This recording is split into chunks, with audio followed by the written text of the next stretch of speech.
ನಿಮಿಷ ಸರ್ ಒಂದು ನಿಮಿಷ ಸರ್ ಸೇಮ್ ಪ್ರಶ್ನೆ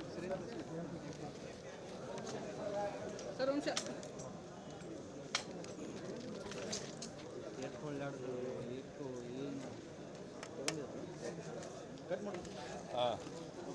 ಈಗ ಬೆಳಗಾಂ ಜಿಲ್ಲೆಯಲ್ಲಿ ಮಳೆ ವಾಡಿಕೆ ಮಳೆಗಿಂತ ಜಾಸ್ತಿ ಆಗಿದೆ. ಸುಮಾರು 62% ಜಾಸ್ತಿ ಆಗಿದೆ ಮಳೆ. ವಾಡಿಕೆ ಮಳೆ ಎಷ್ಟಾಗಬೇಕಾಗಿತ್ತು ಅಂದರೆ 365 ಮಿಲಿಮೀಟರ್ ಆಗಿದೆ. ಆದರೆ ಇಲ್ಲಿವರೆಗೆ 1 ಜೂನ್ನಿಂದ 1ನೇ ತಾರೀಕು ಜೂನ್ನಿಂದ ಇಲ್ಲಿವರೆಗೆ ಮಳೆಯಾಗಿರ್ತಕ್ಕಂಥದ್ದು 565 ಮಿಲಿಮೀಟರ್.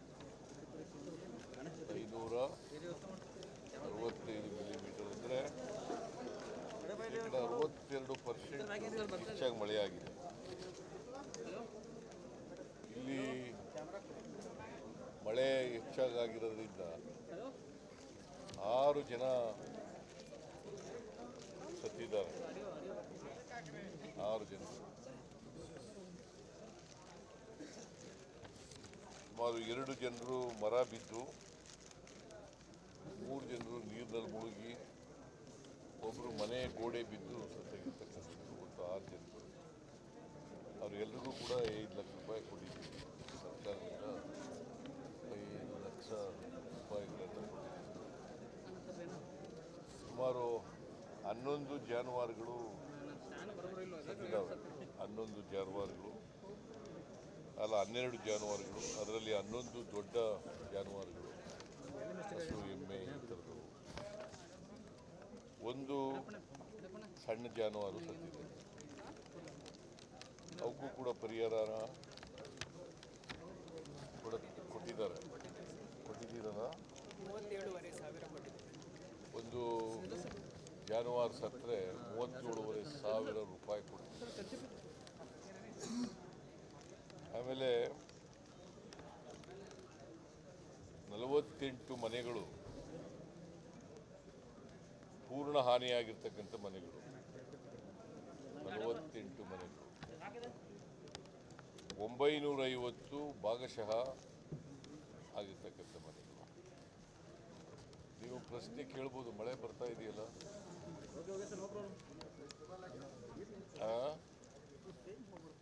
ಯಡಿಯೂರಪ್ಪ 5 ಲಕ್ಷ ಕೊಟ್ಟಿದ್ರು, ನೀವ್ಯಾಕೆ ಕಡಿಮೆ ಕೊಡ್ತಾ ಇದ್ದೀರಿ ಅಂತ ಪ್ರಶ್ನೆ ಸಾಮಾನ್ಯವಾಗಿ ಕೇಳ್ತಕ್ಕಂಥದ್ದು. ಅದು ಭಾಳ ದುರುಪಯೋಗ ಆಗಿದೆ ಅಂಥೇಳಿ ದೂರುಗಳು ಬಂದಿದ್ದು. ಜೊತೆಗೆ ಸರಿಯಾದ ರೀತಿಯಲ್ಲಿ ವಿತರಣೆ ಆಗಲಿಲ್ಲ ಅಂತ ಕೂಡ ದೂರು ಬಂದಿದೆ. ಆ ಕಾರಣದಿಂದ ನಾವೇನು ಮಾಡ್ತಿದ್ವಿ ಅಂದರೆ, ದುರುಪಯೋಗ ಆಗಬಾರ್ದು ಅನ್ನೋ ಕಾರಣಕ್ಕೆ 1,20,000 ರೂಪಾಯಿ ಕ್ಯಾಶ್ ಕೊಡ್ತೀವಿ. ಒಂದು ಮನೆ ಕಟ್ಟಿಕೊಡಿಸ್ತಕ್ಕಂಥದ್ದನ್ನು ಮಾಡ್ತೇವೆ. ಯಾರಿಗೆ ಪೂರ್ಣ ಹಾನಿಯಾಗಿರ್ತದೆ ಅದೇ ಜಾಗದಲ್ಲಿ ಕಟ್ಕೊತಾರೆ, ಬೇರೆ ಜಾಗದಲ್ಲಿ ಕಟ್ತಾರೆ ಗೊತ್ತಿಲ್ಲ. ಅವ್ರಿಗೆ ಬಿಡ್ತೀವಿ, ಮನೆಯವ್ರಿಗೆ. ತಕ್ಷಣ ಪರಿಹಾರವಾಗಿ 10,000 ಕೊಡ್ತಾ ಇದ್ರು ಸಿದ್ದರಾಮಯ್ಯ ಗೌರ್ಮೆಂಟ್ ಕೊಡ್ತಾ ಇಲ್ಲ. ತಕ್ಷಣ ಪರಿಹಾರ ಅಂತ 10,000 ಕೊಡ್ತಾ ಇದ್ರು. ಆದರೆ ನಮ್ಮ ಮನೆಯಲ್ಲಿ ನೀರು ಬಂದ ತಕ್ಷಣ 10,000 ಕೊಡ್ತಾ ಇದ್ರು, ನಮ್ಮ ಗೌರ್ಮೆಂಟ್ ಕೊಡ್ತಾ ಇಲ್ಲ. ನಿಜ, ನಾವು ಒಟ್ಟಿಗೆ ಕೊಟ್ಬಿಡ್ತಾ ಇದ್ದೀವಲ್ಲ. 1,20,000 ರೂಪಾಯಿ ಒಟ್ಟಿಗೆ ಕೊಟ್ಬಿಡ್ತೀವಿ. ಮನೆ ಕಟ್ಕೊಡೋದು ಕೂಡ ಮಾಡ್ತಕ್ಕಂಥದ್ದು ಮಾಡ್ತೀವಿ. ನಾಳೆ ಒಬ್ಬರು ಕೇಳ್ತಾವ್ರೆ, ನೀನು ಮಧ್ಯದಲ್ಲಿ ಕೇಳಿದ್ರೆ ಹೆಂಗಪ್ಪ ಹೇಳು. ಅವರು ಪದೇ ಮನೆ ನೀರು ನುಗ್ಗುತ್ತೆ ಅನ್ನೋದಾದರೆ, ಮನೆ ಹಾನಿ ಆಗುತ್ತಿದ್ರೆ ಅವ್ರು ಬೇರೆ ಕಡೆ ಎಲ್ಲಿ ಕಟ್ಕೋತಾರೆ ಅಲ್ಲಿ ಕೊಡ್ತೀವಿ.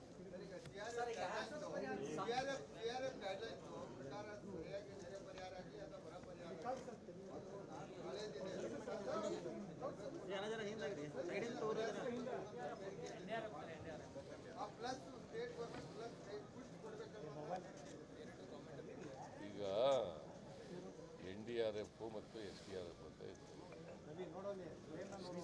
ಸ್ಟೇಟ್ ಡಿಸಾಸ್ಟರ್ ಮ್ಯಾನೇಜ್ಮೆಂಟ್ ಫಂಡ್, ಇನ್ನೊಂದು national disaster fund management fund ಅಂತ ಇರ್ತದೆ.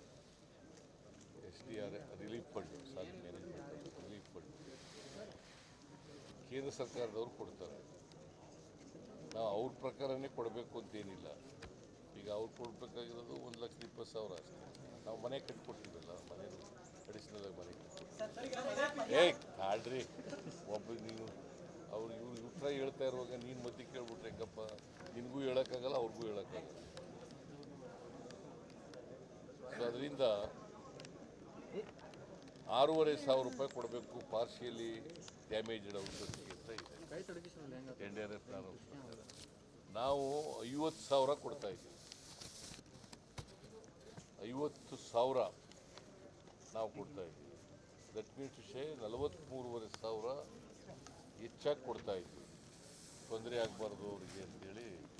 ಯಾಕೆಂದರೆ ಹಿಂದೆ ಎಲ್ಲ ಏನು ಮಾಡ್ತಿದ್ರು, ಮುಕ್ಕಾಲು ಭಾಗ ಆದರೆ, ಅರ್ಧ ಆದರೆ, ಕಾಲು ಭಾಗ ಆದರೆ ಅಂತ ಇತ್ತು. ಆ ಥರದಲ್ಲಿ ಬೇಡ, ಎಲ್ರಿಗೂ ಒಂದೇ ಥರ ಕೊಟ್ಕೊಳ್ಳೋಣ ಅಂತೇಳಿ ಪಾರ್ಷಿಯಲಿ ಡ್ಯಾಮೇಜ್ಡ್ ಹೌಸ್ಗಳಿಗೆಲ್ಲ ಕೊಡ್ತಾ ಇರ್ತಕ್ಕಂಥ ಕೆಲಸ ಮಾಡ್ತಾಯಿದ್ದೀವಿ. ಆಮೇಲೆ ಈಗಾಗಲೇ 17 ಜನರಿಗೆ ಮನೆ ಪೂರ್ಣ ಆಗಿರ್ತಕ್ಕಂಥವ್ರಿಗೆ ದುಡ್ಡು ಕೊಟ್ಬಿಟ್ಟಿದ್ದೀವಿ. ಇನ್ನು ಉಳಿದವ್ರಿಗೂ ಕೂಡ ಇವತ್ತು ನಾಳೆ ಒಳಗಡೆ.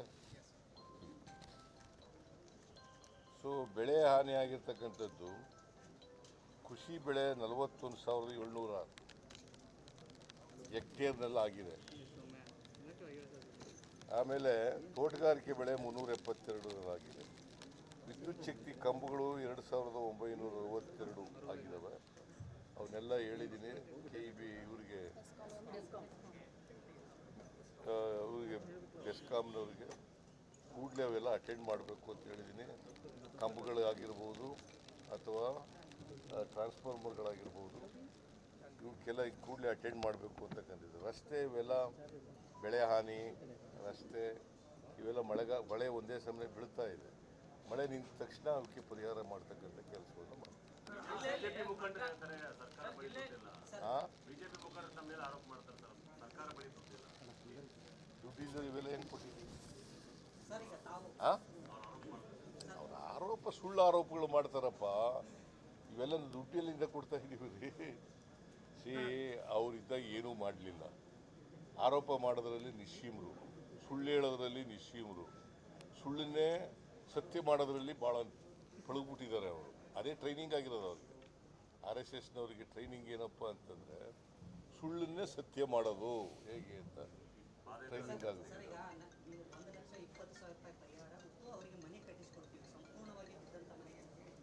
ಮೈಸೂರಲ್ಲಿ ಹೇಳಿದ್ರಿ, ಇವತ್ತು ಹೇಳ್ತಾ ಇದ್ದೀವಿ. ಆದ್ರೆ ಕಂದಾಯ ಇಲಾಖೆಯಿಂದ ಅಧಿಕೃತವಾಗಿ ಆದೇಶ ಆಗಿಲ್ಲ. ಇಲ್ಲ, ಆದೇಶ ಆಗಿದೆ. ನೋಡಪ್ಪ DC ಬರ್ರಿ ಮುಂದಕ್ಕೆ. ಆದೇಶ ಆಗಿದೆಯಲ್ವೇನ್ರಿ? ನನ್ನಿಂದನೂ ಎಲ್ಲ ತಹಶೀಲ್ದಾರ್ಗಳಿಗೆ ಆದೇಶ ಹೊರಡಿಸಿದೆ ಸರ್. ಆದೇಶ ತಹಸೀಲ್ದಾರ್ಗಳಿಗೆಲ್ಲ ತಲುಪಿದೆ. ಸರ್ಕಾರ ಆದೇಶ ಮಾಡಿ DCಗೆಲ್ಲ ತಲುಪಿಸಿ DC ಇನ್ ಟರ್ನ್ ತಹಸೀಲ್ದಾರ್ಗಳಿಗೆಲ್ಲ ಕಳಿಸಿದ್ದಾರೆ.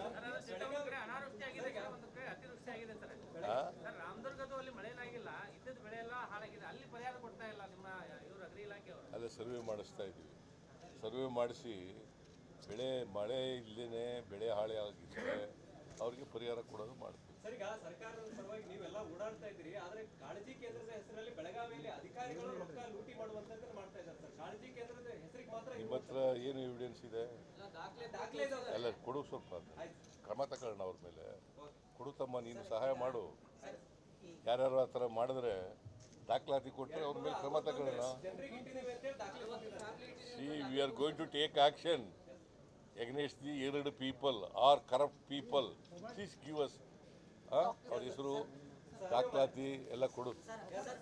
ಸರ್, ಪ್ರತಿ ಬಾರಿ ಏನು ಮಳೆಗಾಲ ಸಂದರ್ಭದಲ್ಲಿ ಬೆಳಗಾವಿ ಜಿಲ್ಲೆಯಲ್ಲಿರ್ತಕ್ಕಂಥ ಬಹುತೇಕ ಬ್ರಿಡ್ಜ್ಗಳು ಕೆಳಮಟ್ಟದಲ್ಲಿರೋದ್ರಿಂದ ಬಹುತೇಕವಾಗಿ ಎಲ್ಲ ಬಂದ್ ಆಗುತ್ತೆ. ಜೊತೆಗೆ ನೀರು ಮೇಲೆ ನಿಲ್ಲುತ್ತೆ. ಅವುಗಳನ್ನು ಹೆಚ್ಚಳ ಮಾಡುವಂತ ಪ್ರಸ್ತಾಪ ಬಹಳ ವರ್ಷ. ಈಗ ಟೆಕ್ನಿಕಲ್ ರಿಪೋರ್ಟ್ ತಗೊಂಡು, ಯಾಕಂದ್ರೆ ಇಂಜಿನಿಯರ್ಗಳು ಅದು ಮಾಡೋದು. ನಾನು I am not A technical man. ಎಷ್ಟು ಎತ್ತರ ಮಾಡೋಕ್ಕೆ ಸಾಧ್ಯ ಆಗ್ತದೆ ನೋಡೋಣ.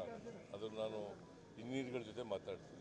Because I am not A technical man ಅಲ್ವಾ, ನೀನು ಟೆಕ್ನಿಕಲ್ ಮ್ಯಾನ್ ಅಲ್ಲ. ಅದರಿಂದ ಅವರು ಕೇಳಿ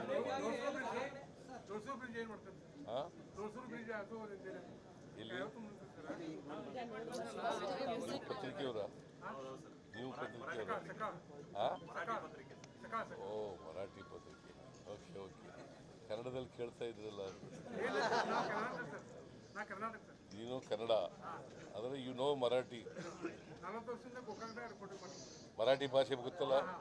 ಓಕೆ, ವೆರಿ ಗುಡ್. ಸರ್, ಈಗ ಮನೆ ಬಿದ್ದಿದ್ದ ವಿಚಾರದಲ್ಲಿ ಅಧಿಕಾರಿಗಳು ಸರಿಯಾಗಿ ವರದಿ ಕೊಡ್ತಾ ಇಲ್ಲ ಅಂತೇಳಿ ಮೇಡಮ್ ಅವರು ಆರೋಪ ಮಾಡಿದ್ರು ಸರ್. ಯಾರು? ಮನೆ ಬಿದ್ದಿರುವಂತಹ ಅಧಿಕಾರಿಗಳು ಸರಿಯಾಗಿ ವರದಿ ತಪ್ಪು ಮಾಹಿತಿ ಕೊಡ್ತಾ ಇದ್ದಾರೆ. ಈಗ ವರದಿ ಕೊಟ್ಟಿದ್ದಾರೆ ಅವ್ರಿಗೆ ಸರಿಯಾಗಿ ವರದಿ.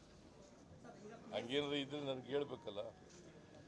ಹಾಂ, ನೀನು ಹೇಳ್ತಾ ಇದೆಯಾ, ಅವರು ಲಕ್ಷ್ಮಿ ಹೇಳ್ಬೇಕಲ್ಲಪ್ಪ. ಡಿಸಿ ಸರಿ ಮಾಡ್ತಾರೆ ಅಂತ. ಓಕೆ, ಸೊ ಮಳೆ ಬೀಳ್ತಾ ಇದೆ.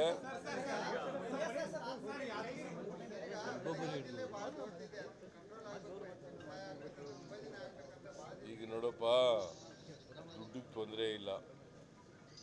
ಈಗಾಗಲೇ ಇನ್ನು ಡಿ ಸಿ ಹತ್ರ 48 ಕೋಟಿ ಇದೆ ಇನ್ನು ಪಿ ಡಿ ಅವರ ಅಕೌಂಟ್ನಲ್ಲಿ, ತಹಸೀಲ್ದಾರ್ಗಳ ಹತ್ರ ಇದೆ. ಇನ್ನೂ ಬೇಕಾದ್ರೂ ಕೊಡ್ತೀವಿ. ಆಮೇಲೆ ಮನೆಗಳಿಗೆ ಇವಕ್ಕೆಲ್ಲ ಬೇರೆ ಹಣ ಕೊಡ್ತೀವಿ. ರಸ್ತೆಗಳು ರಿಪೇರಿ ಮಾಡಲಿಕ್ಕೆ ಪಿ ಡಬ್ಲ್ಯೂ ಡಿ ಇಲಾಖೆಯವರು ಮತ್ತು ಬ್ರಿಡ್ಜ್ಗಳು ಮಾಡೋದಕ್ಕೆ ಪಿ ಡಬ್ಲ್ಯೂ ಡಿ ಇಲಾಖೆಯವರು ಮಾಡ್ತಾರೆ. ಯಾರು? ಅವರು ಪೋಸ್ಕೋ ಕೇಸ್ನ ಸಿಕ್ಕಾಕಂದ್ರೆ ಅವ್ರು ರಾಜಕೀಯದಲ್ಲಿ ಇರಲಿಕ್ಕೆ ಲಾಯಕ? ಹೇಳಪ್ಪ ನೀನು, ಎಷ್ಟು ಕೇಸ್ಗಳಿದಾವೆ ಅವ್ರ ಮೇಲೆ? ಅವರು what moral right he has to ask my resignation. Charge sheet is filed against him. POCSO ಕೇಸ್ನಲ್ಲಿ ಸಿಕ್ಕಾಕೊಂಡಿರುವಾಗ ಕೋರ್ಟ್ನವ್ರು ಏನೋ ಜಾಮೀನು ಕೊಟ್ಟಿದ್ದಾರೆ ಅಂತ ಹೊರಗಡೆ ಇದ್ದಾರೆ, ಇಲ್ಲರ ಒಳಗಡೆ ಇರಬೇಕಾಗಿ. ಇವೆಲ್ಲ ಅದು ಅವ್ರು ಮಾಡೋದೆಲ್ಲ ಅವ್ರ ತಟ್ಟೆನಲ್ಲಿ ಯಜ್ಞ ಅಲ್ಲ, ಕತ್ತೆ ಬಿದ್ದಿದೆ.